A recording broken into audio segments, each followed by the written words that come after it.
Hey guys, Noah here. Welcome back to the channel. So today, this is going to be my first, interview or whatever you guys might want to call it.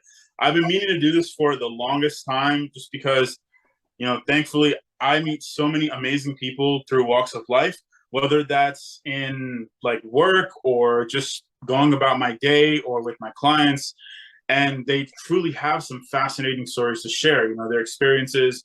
And I feel like, because nowadays, if you don't have clout, you don't get heard. But there's so much we could learn from these people. So today, to initiate this series that I'm doing, I wanted to kick it off with Patrick here, who's one of my old friends. Known him for quite some time. We used to be coworkers, and that relationship was just so amazing that it transformed into a very good friendship, and we've been friends through and through. Patrick here is a transformational mindset coach, and some of the stuff that he and I discuss, it's just amazing. And I really thought that it's content that I could bring you guys could benefit from. So Pat, without further ado, I'm going to give you the floor. We'd love to hear a little bit about what you're doing now, how you came to this realm. So please take it away. All right. So thank you, Noah. I'm laughing because I actually called him something different. I won't disclose it on here. But you guys know him as Noah.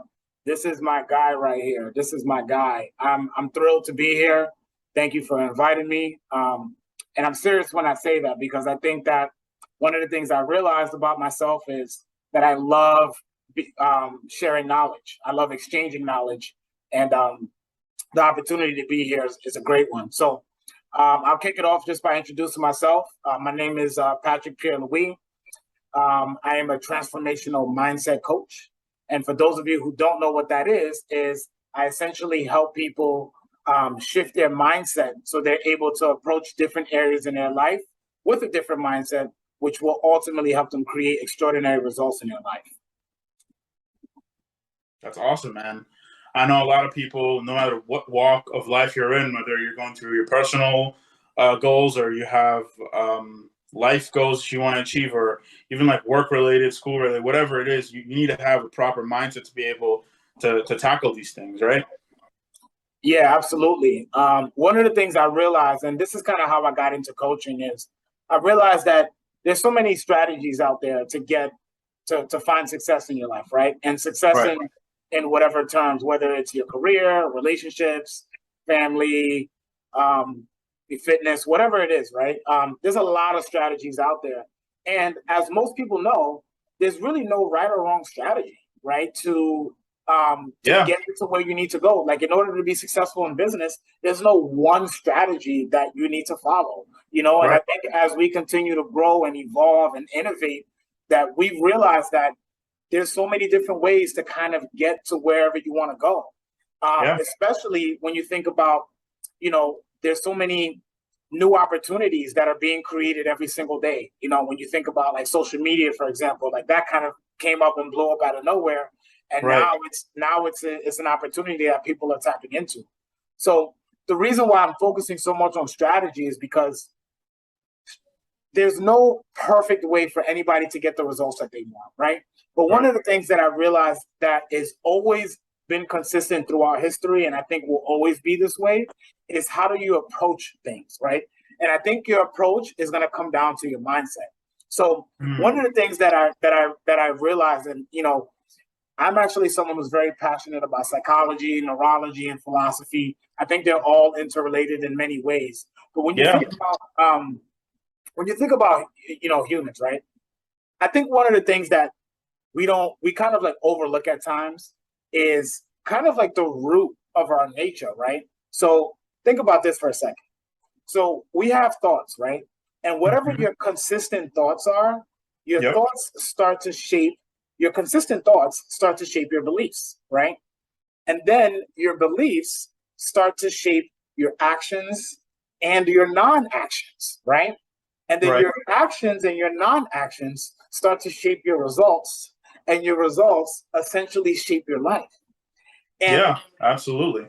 And this is why I decided to become a mindset coach, because I realized that if I can help people transform their mindsets and essentially start at the root of their entire existence, right? And the root of all of the results in their life, then I can actually help people transform in a way that's going to get them different results in their life.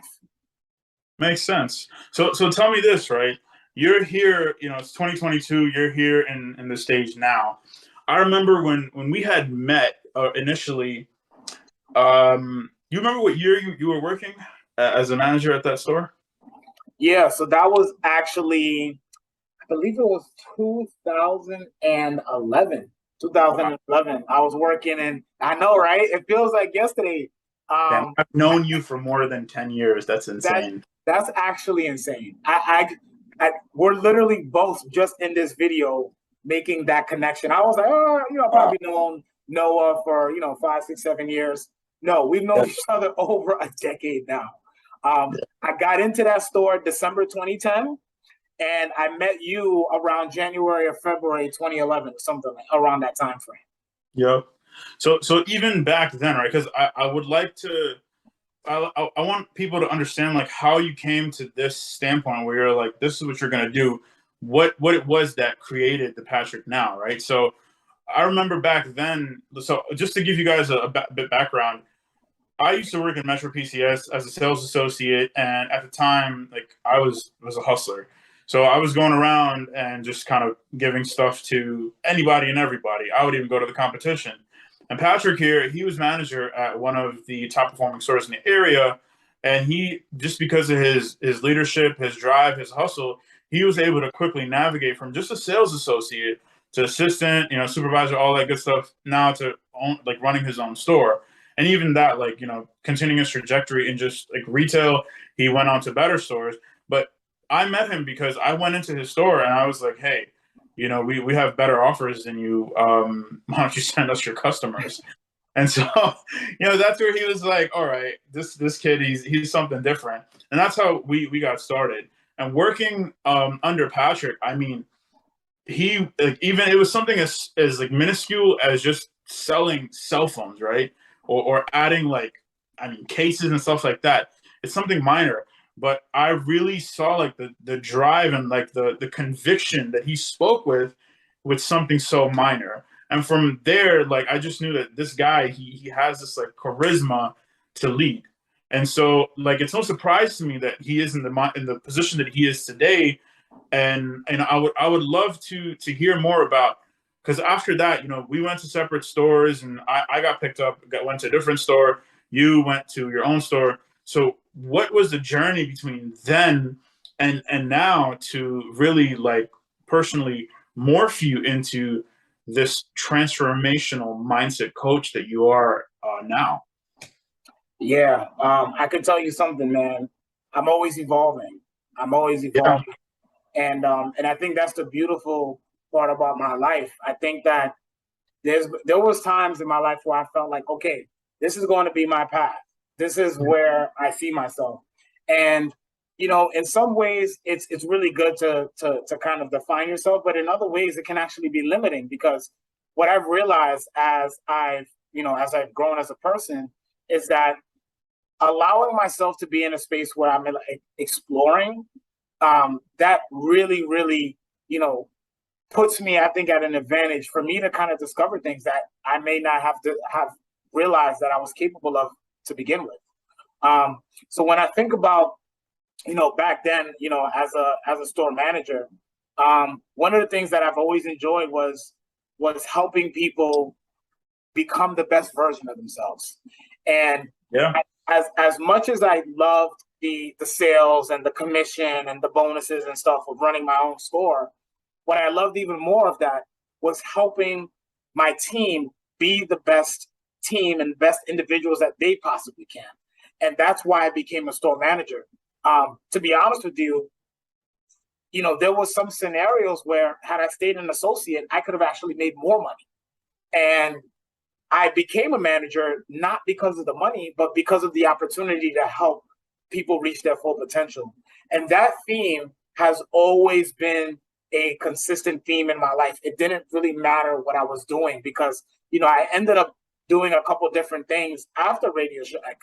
But I realized that there was this consistent theme over and over and over again where I'm like, I love working with people. I love bringing out the best in them. I love leading them. And of course, I love learning from them as well, because I think that's one of the biggest things that I realized at stepping into leadership is, yes, I have a lot to show and teach people, but I also have a lot to learn as well. And I can tell you this, even back then, I'm still learning lessons that I kind of go back into my memory bank a little bit and think about my experiences back then. I'm just like, wow, like I'm actually learning something about an experience 10 years ago. And that's extremely profound. And it's because of how my life and the trajectory of my life was so connected, even though I didn't predict exactly where I'd be at this point. Like just revisiting things, sometimes like you overlook them, right? Yeah. And you're like, wait, how did I miss this, right? Absolutely. Absolutely. And I think that's kind of like the beautiful thing about life is, I think there was various points in my life where I'm just like, no, I need to figure out what I'm going to be, what I'm going to do, how I'm going to make money, how I'm going to have a career, what my path is going to be. And I realized that once I kind of let go of that attachment to having a defined vision for my life. Well, I shouldn't say vision, but a defined path for my life. I've actually been able to experience life for what it is. And, even though I'm at this stage right now where I'm a coach and I love working with people, I love bringing out the best in people, I realize that I'm really just enjoying the experience of discovery, Yeah. And it's probably too early to touch on this now, but even to this point, over the past couple weeks, past couple of days, I've actually kind of tapped into something brand new that I'm like really, really excited about. But I'll save that for later because I kind of want to keep us on task right now. Yeah, that's awesome. I mean, it's funny you say that you're constantly discovering, exploring, because I kind of came to the same realization, and that's where I came up with the name for my channel.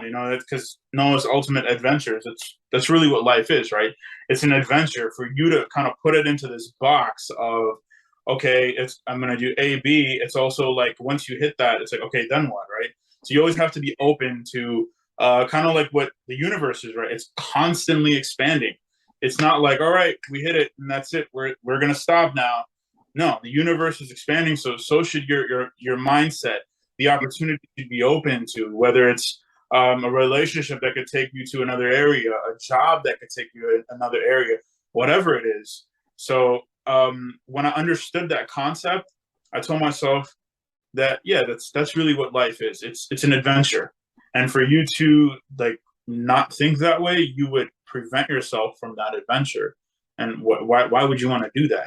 Why would you want to rob yourself of opportunities, friendships, relationships, whatever it may be that is abundantly coming your way? So I would love to hear from you. In this realm of like mindset, where does one start? Right? What are some steps someone can take to first off, I guess even before you start, like eradicate bad mindsets, right? So you kind of balance yourself out and start from scratch, start from zero, and then push forward to developing better habits, better mindsets. Yeah, absolutely. What's interesting? So it's like I feel like throughout my life I've learned a lot, right? I've learned a lot through experiences, through research, through books, just I've learned from all different areas and aspects of my life.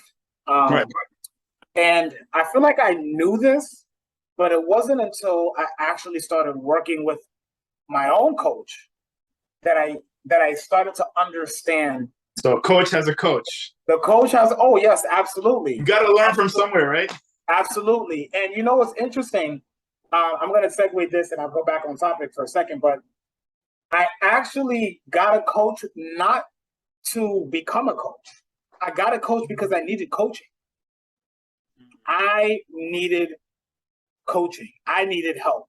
And actually, it's funny because I'm actually using some of the language that I taught my clients not to use, where like removing need, right? So I wanted a coach, right? Because I actually don't believe that we quote unquote need anything. I believe that we're making choices every single day, right? Right. But I don't want to step too much into that and get off the topic. But anyways, I seek the coach because I really wanted to coach. I wanted to change my life, right? Right. And I realized in working with my coach, we spent the first couple of weeks together actually focusing on my emotions. And that, what was that? That's a big one. That's Yeah. huge. And it surprised me because I always knew how important emotions were. But here I am getting this coach, you know me, someone like me, I'm obsessed with mindset, right? I mean, I even have it right in my title, mindset coach, transformational mindset coach. And my coach is like, hey, we actually need to spend some time with your emotions. And I'm like, emotions? No. I need you to help me with my mindset, not with my emotions. He's like, listen. For you, that was something out of left field, right? In a way, yes, because what I realized is some of the stuff that I worked on my coach on is like, I've learned these things and I knew these things, but I kind of either dismissed them or I didn't focus on them. You know what I'm saying? Yeah. And essentially what he preached was, hey, listen, if you really want to shift your mindset, right? If you really want to get the results that you're seeking, you actually need to pay attention to your emotions first, gain a level of awareness of your emotions, and then as you work on your emotions, the freedom after you have the awareness and the shift in emotions gives you access to shift your mindset. And that blew my mind. It blew my mind. Yeah. No, I mean, it makes absolute 100% sense. Like, a lot of other content that I produce for the channel is content around Forex trading. And in Forex trading, learning like how to trade is probably like 20% of the entire journey or the challenge. Most of trading is really able to manage your emotions because trading is this awesome thing that allows you to feel great about yourself, right? First off, you're making money clicking a couple buttons, not doing anything, right? From your home, sitting on a computer, or some people from your phone. So it makes you feel great. But also, when you're right about a trade and you make money, that feeling of being right is also a great emotion. So for some people, they don't realize it, but what's really going on is like you're getting validation and like you're making money. So you have like positive emotions that you're gaining through that transaction. Now, the day that you don't, let's say you take a trade or we take two trades and they're all like negative, you lose money, your emotions kick in. And it usually starts off with like frustration or, okay, no, like it's all good. It's just one trade, it's just two trades. But that spirals into a lot of traders who are like novices, or they're some people who have been trading for years and they're trying to really get better at trading. They'll do like multiple trades in a day. Some will lose like 20, 30, 50, and some will blow their entire accounts in a day, even if they've had a great winning streak, for a week or whatever it may be. And like my mentor in trading, if you the guys want to take a look at him, or if you yourself ever think about trading, Raja Banks, he always says about this, like, hey, we basically need to focus on our emotions, because all it takes is one bad day to just destroy all the work that you've put in for all this time, Yeah, no, absolutely. And I think that is something that I definitely got humbled in a good way. I think working with my coach, gaining awareness of my emotions, understanding how emotions was actually affecting my decision making. What were the top like 2 to 3 emotions you would say that you were like, okay, wow, like these are hindrances to what I'm trying to accomplish? Yeah, that's a great question. So I would say number one, my self-worth, right? So the emotion was I wasn't good enough, or unworthiness, right? That's the emotion, right? And because of that emotion of unworthiness, that emotion, and a lot of people don't know this, but emotion is actually energy in motion. That's actually how the word was created, right? Yeah. And emotion, there's an actual energy within your body that essentially gets triggered, and it influences you to take a specific action or reaction, right? Right. Right. So because of the emotion of unworthiness, that played a role into how I was viewing the world and how I was viewing events, experiences, and other people, et cetera, et cetera. I can go down this road and I'm just like, wow, even though I can consciously say to myself, I know that I'm a valuable person. I know that because of what someone may think about me may not, like, it doesn't determine who I am and my worth. Because even though I know this consciously, I didn't feel that way. And if we're being honest with ourselves, how we feel has a direct relationship with how we actually act. So unworthiness was the biggest emotion. I can go down the other ones, but it sounds like you have a question for me. No, please list your other two. Yeah, definitely. So after unworthiness, I would say I was also thinking with the scarcity mindset that there's not enough out there, right? And there's not enough opportunities, or I'm not enough, or I'm not good enough. You know what I'm saying? And I think that's very similar to unworthiness, but it kind of plays out in a slightly different way. You know, go ahead. No, I'm so just listening because you hit the nail on the head. You know, like you said, self-worth and then scarcity. And to be very frank with you, like those are both things that I've gone through in these like last 2 years of reflection and changing and just telling myself like I need to do different things. So I'm just taking all of this in. No, definitely, man. Definitely. I appreciate that. And if I were to think of one other emotion that we worked on, it was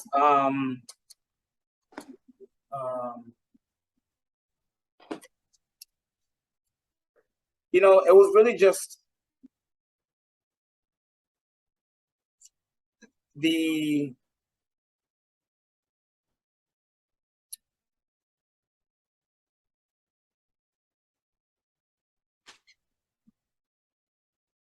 If those are like your big two, those are your big two. Then yeah, those are definitely my big two.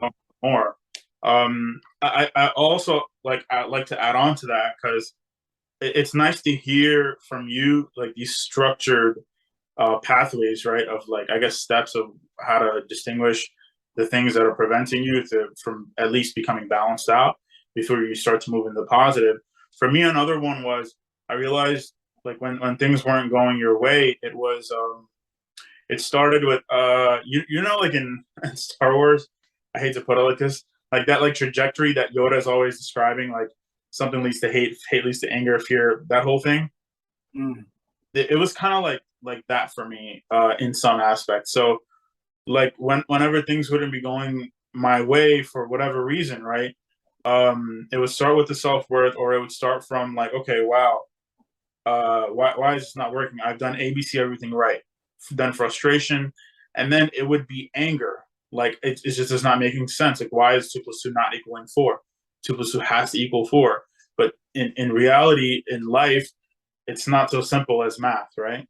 So there's so many nuances and so many so being Muslim, like we have this concept called the ghaib, right? Ghaib means unseen forces, and there's so many things we don't see, right? There's like energy we don't see. There's a million things going around us that we're not in complete control of, and sometimes things aren't meant for you to happen in that moment. Maybe something is meant for you, but just not right now, or maybe that like relationship or that opportunity is just not for you at all. So it took me a lot of time to go over this emotion, to not let it get to me and just let it pass, to get back to zero, to move forward.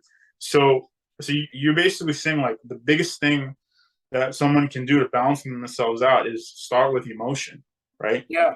Is if I were to simplify that even further, I would say just self-awareness, right?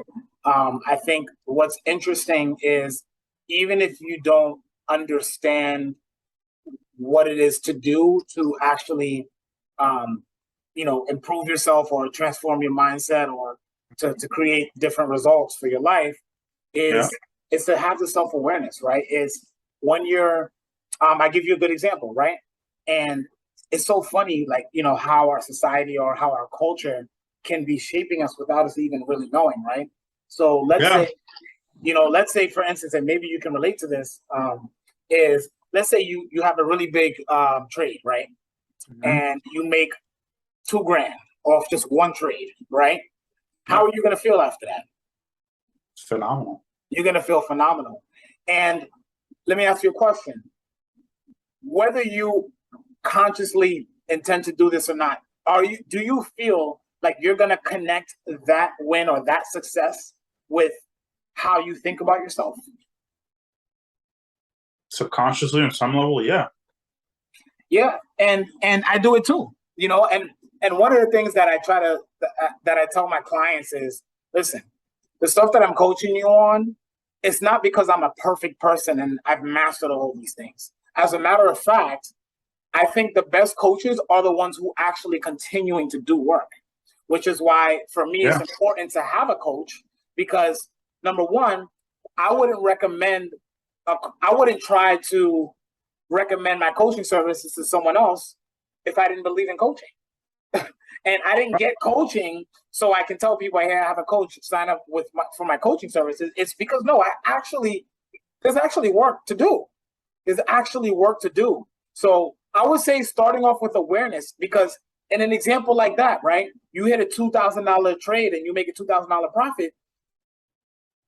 It's great to be excited. I want you to be Yeah. excited about that, right?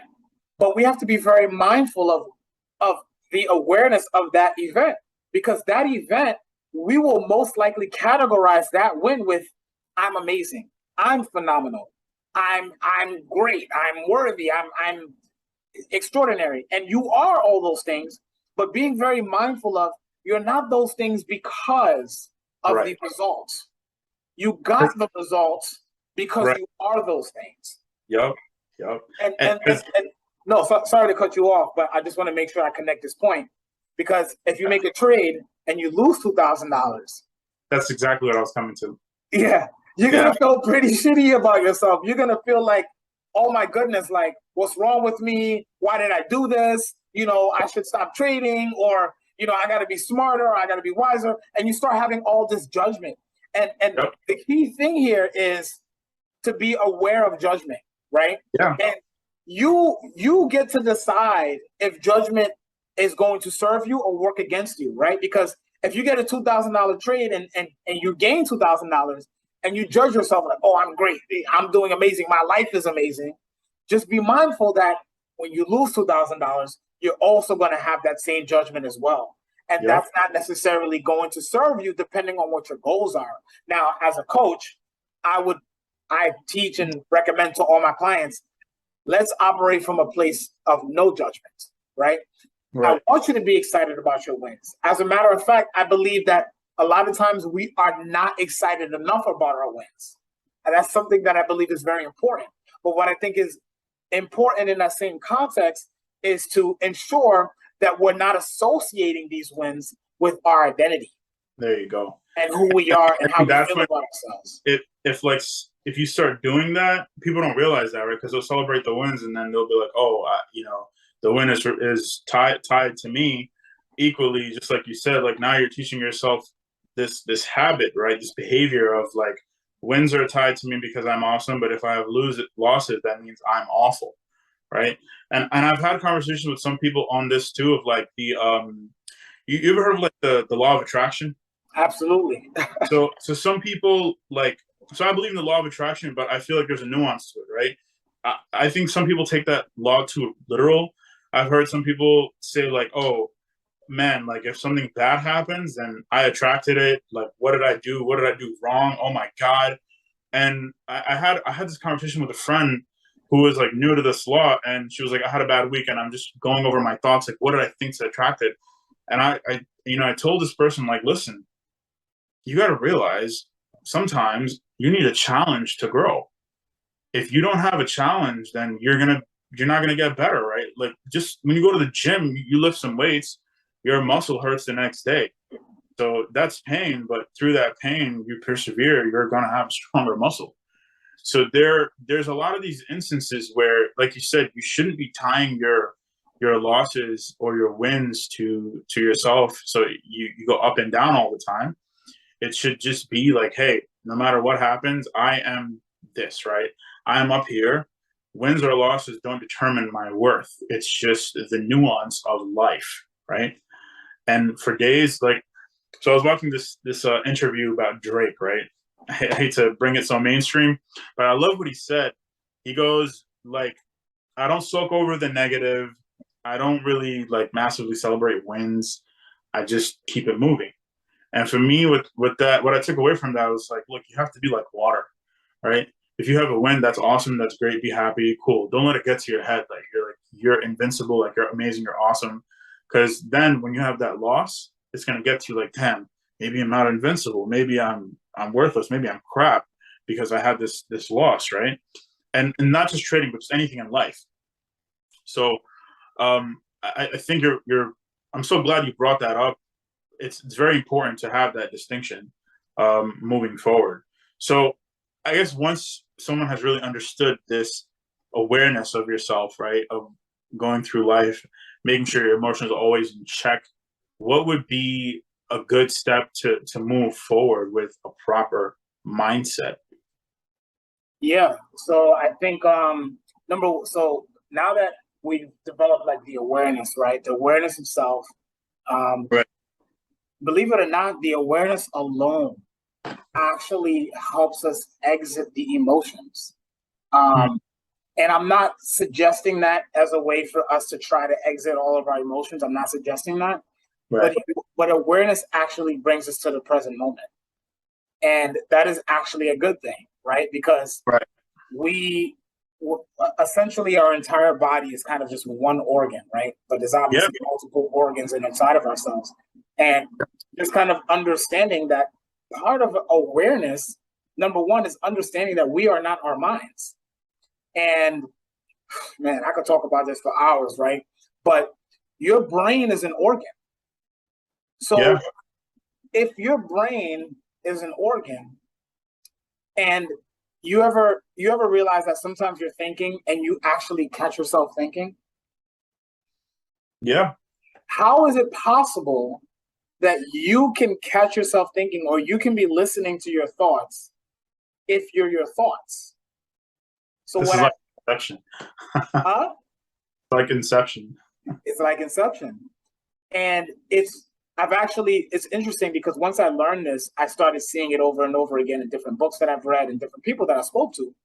But essentially, your brain's an organ and your brain has thoughts. And your consciousness is actually a separate entity from that.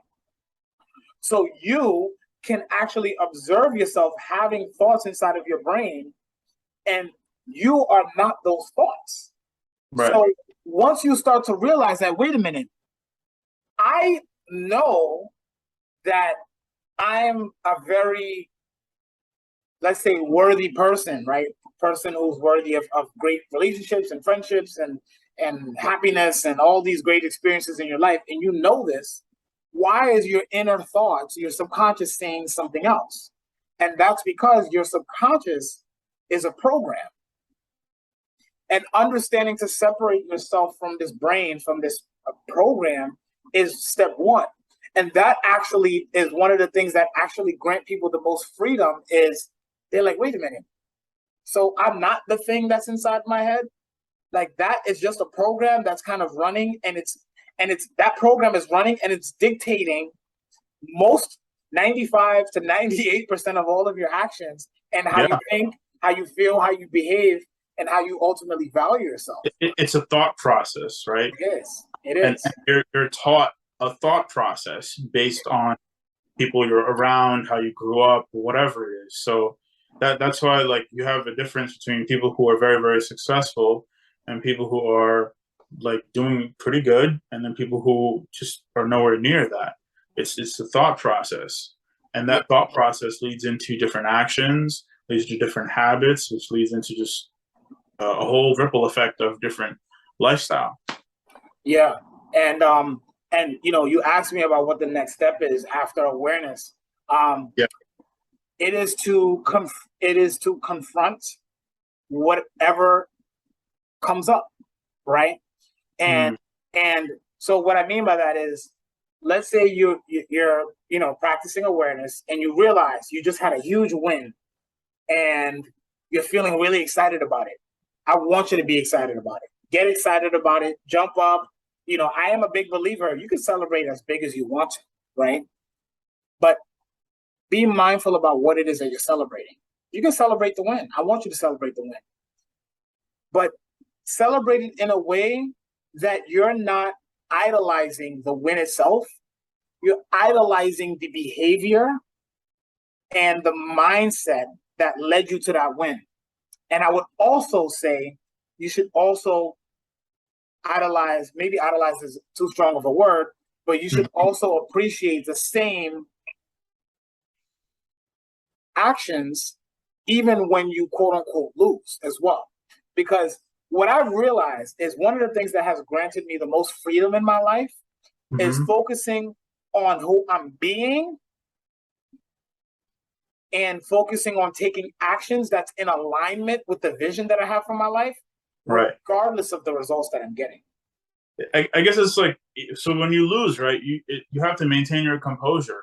If you lose it, I mean, depending on the circumstance, right, you can literally lose everything.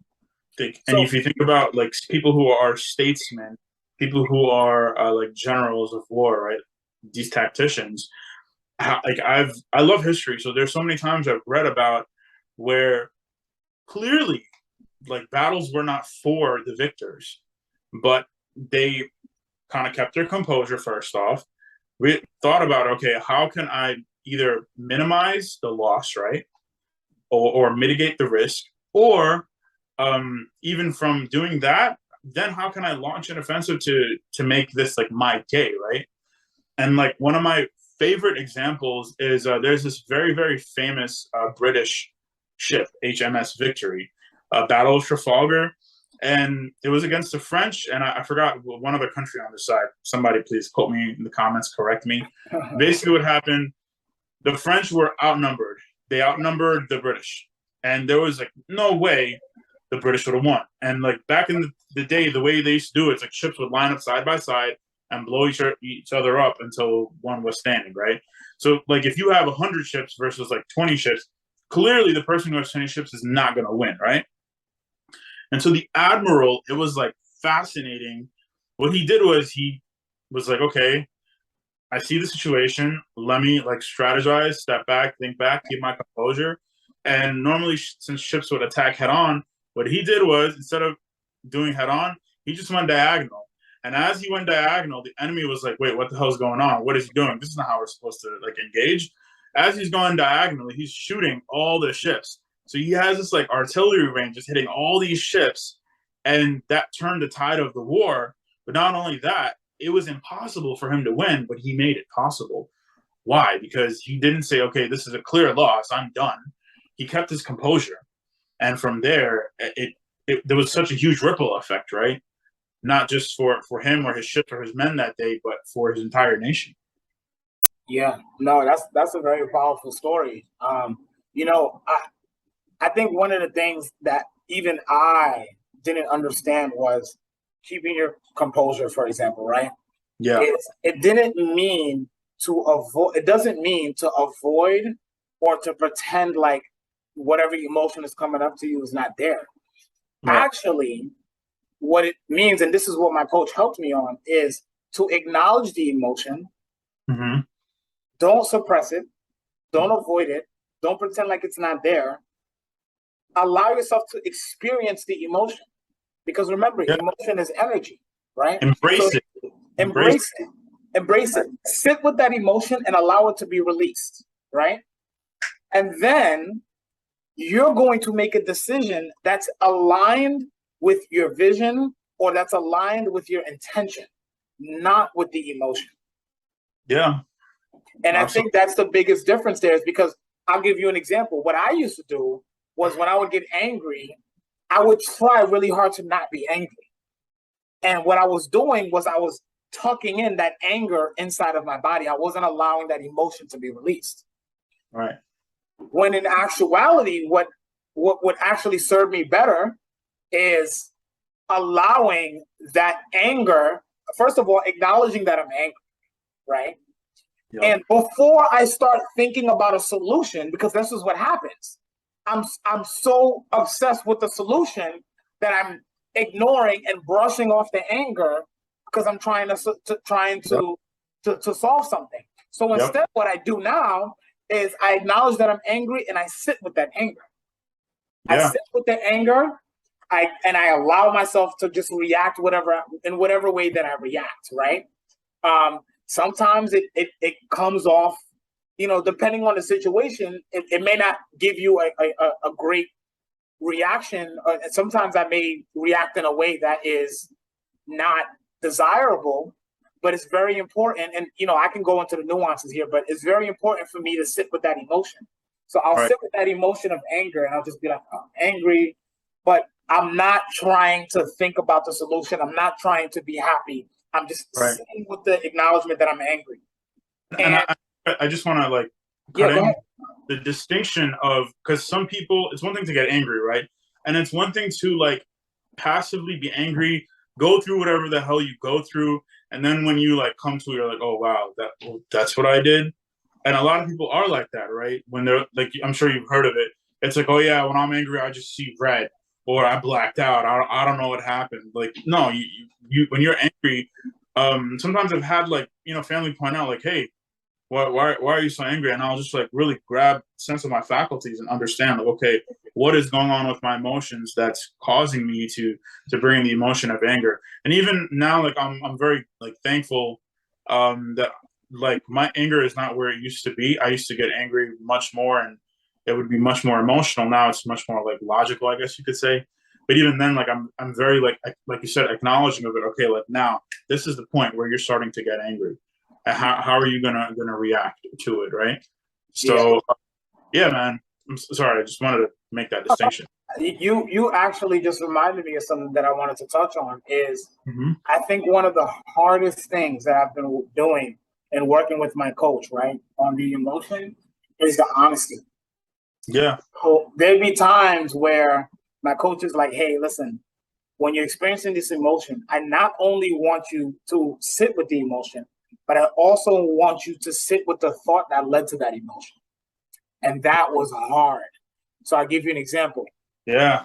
Right? So there'd be times where I would be angry about something that a lady that I was talking, I say lady. I'm trying not to use girl, right? Because I think girl has its own inferior kind of complex associated with it. And Mm-hmm. female, I heard that females don't like to be called females. So I don't even know what the correct term is that I want to use. Listen, A just woman, free flow, man. right? Free flow. A woman. But essentially, I'd be upset with, let's say I'm dating someone, Yeah. and she makes me upset about something, right? And here's the thing, I'm upset. So now I'm sitting with the anger. But what's a very important part as I'm sitting with the anger is to be truthful to myself. And that's actually sometimes harder. And what Right. I mean by it is, let's say she ends up, I don't know, ditching me for another guy or something like that, right? Right. I will want to pretend like that doesn't bother me. And it's in that pretending that I'm actually doing more harm to myself. Yeah. And what I realized, it is actually beneficial because I know when I'm lying to myself. Let me be honest in this moment. Right. Her ditching me for this guy Makes actually me feel hurt me. right. Whether I want to feel that way or not doesn't matter. That's the reality. Be honest with yourself. Be Right. honest with me. That situation bothered me. And that's when I started to experience breakthroughs because I'm sitting here trying to lie to the world. No, sorry. I'm sitting here trying to pretend for the world, and I can't even pretend for myself. Right. So I would sit there in that anger, and then I would just admit whatever it is, whether I liked it or not. That bothers me, and I'm just going to sit here with it. And Right. then after I allow that emotion to be processed and to be released, and then I say to myself, I'd rather feel this type of way, but I can't skip steps. Right. Let me sit with the emotion. Let me be honest with myself about the emotion, allow it to process, and then I can start working on solutions. But don't skip those steps. No, I think that's awesome. I feel like today I got a free coaching session from you, man. It was really awesome to kind of go off this. We're almost at the end with our time here. I wanted to ask you, so basically you talked about even before you start focusing on, okay, this goal, this mindset, the whole, I guess, if you could summarize it, it would be to just, number one, make sure you have your emotions in check before you can even talk about your mindset to balance yourself out. And then from there, you can focus on, okay, whatever goals you may have, or whatever they may be, whether it's personal or career or whatnot. Did I get that right? Yeah, I think we're saying the same thing. When you say emotions in check, I more so think about just having awareness, right? Because we can't check our emotions as a first step. We and maybe it's just the way that you're wording it that's throwing me off. But essentially, it's having awareness of self and having awareness of your emotions. Like before you can actually solve a problem, you have to have the awareness of it. And I think if we're patient enough with ourselves, I would say, hey, first step, just focus on awareness. Build enough awareness every day, every week, and keep going with that. And just the awareness alone will actually start to provide a lot of information and data for you, and actually provide a lot of freedom and breakthrough. And then I would say, once you develop the awareness, then you can start saying, okay, well, I have the awareness about this, but how would I rather feel instead? Yeah, makes sense. And that's when you can start changing the actual neural links in your head. And maybe I'm getting too sciencey here, but you get what I'm saying. Yeah, I mean that's where it stems from, right? So, well, listen, Patrick. Again, I want to thank you so much for coming on today, for taking the time out, guys. I'm gonna put Patrick's links in the description. So if you guys want to go check him out, maybe book a session for mindset coaching, please take a look. Do you have any other closing remarks before we end up here? Yeah, I'll just say this. I think that I personally just want everyone to experience personal freedom. Freedom. And what I mean by that is being able to peacefully be with yourself and peacefully live and experience your life freely. That's it. And I believe that actually starts with your mindset. Amen. Well said, man. Thanks again, Patrick. And hopefully we can have you on the channel again in the future. Hey, man, listen, I was just reading a book that says, anytime you're able to do something and lose track of time, you should focus on doing that more and more often. And having this conversation with you, I can tell you right now, it didn't feel like a task. And I'm just like, I'm actually upset that you're cutting me off right now. I'm like, let's keep on going. But that's a good thing, right? It's a good dialogue. Yeah, absolutely. It's a good dialogue. So anytime you're ready to have me back, man, I'll be ready to go. I have my water right beside me, and I'll be ready to chirp it up for another hour. That's awesome. That's awesome, man. I'm glad to hear. So once again, Pat, thank you so much for joining us. Guys, if you found this video educational, motivational, you took away something from it, please give this video a big thumbs up. Subscribe to the channel. They should subscribe to the channel, right, Pat? Absolutely. Listen, I'm subscribed. Listen to the coach. What you guys waiting for? So until next time, guys, thank you so much and take care.